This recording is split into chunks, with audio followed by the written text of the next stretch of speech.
After more than 40 hours on the train, I made it to Lhasa, the holy capital of Tibet, the highest region on earth. It used to be one of the most secluded and isolated places on earth, but now it's open to the world, and I'm ready to explore it and see what this mystic place is all about.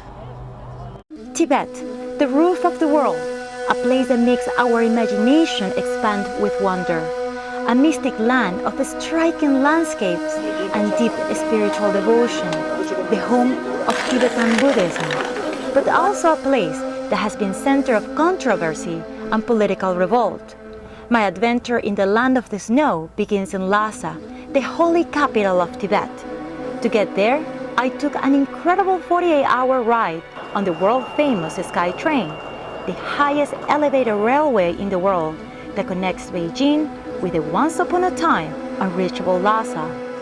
The holy capital is no longer the small and peaceful traditional Tibetan town that surrounded the Potala Palace. Lhasa today is a modern city that at first glance looks more Chinese than Tibetan.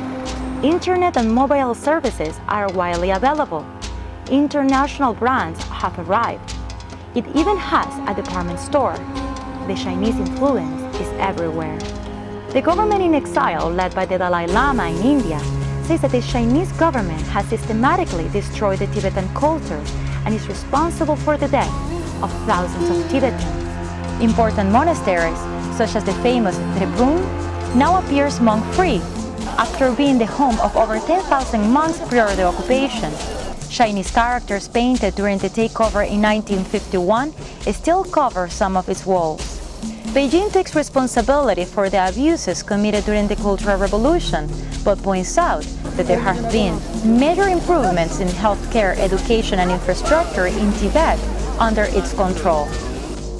Despite development and improvement of basic services, Tibetans are vocal with foreigners about a common dream, a free Tibet, the one the Dalai Lama back in their homeland.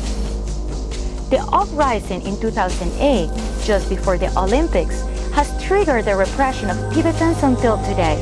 In every corner, Chinese security forces closely watch the Tibetan population at all times. Despite the tension on the street, there is something magical about Lhasa, something that seems undisturbed by politics or affected by modernity. It is the deep and undeniable spirituality of the Tibetans. Buddhism permeates every aspect of their lives, thumbing prayer beads, holding prayer wheels of all sizes, and muttering mantras. Hundreds of pilgrims from all corners of Tibet come daily to Lhasa, some of them walking and others crawling from distant towns of the Tibet Autonomous Region. I joined the crowd, following the devotees in the most important pilgrim circuit of the city. The final destination, Jokham, the spiritual heart and the most sacred temple of Tibet. It was built by King Songtsen Gampo, the first Tibetan emperor who unified Tibet and brought Buddhism to the region. The entrance of this holy site faces the Bakhor Square, the center of the Tibetan Quarter, a combination of an outdoor sanctuary for prayers and a shopping hall where you can find anything from prayers and jewelry to antiques and clothing. Although the most important, it is not the only pilgrimage destination in Lhasa. Soaring from the hill into the sky, the Potala Palace is the most important landmark of Lhasa. It was the residence of the Dalai Lamas until the 14th Dalai Lama fled to India after the arrival of the Chinese. Tibetan pilgrims prostrate with devotion outside the huge building converted into a museum, but inside, Chinese tourists and foreigners outnumber Tibetans.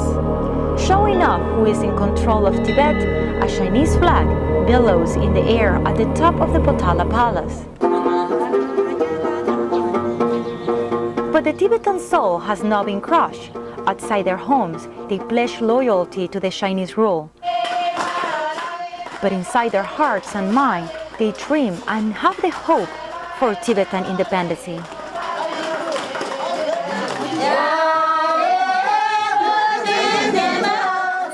And with resilience, they protect their culture and tradition.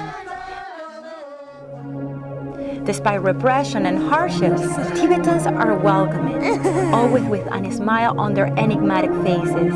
Lhasa might no longer be, in the surface, as Tibetan as it used to be prior the Chinese takeover. But when exploring the heart of the holy capital, there is no doubt that its essence is and will always be pure Tibetan.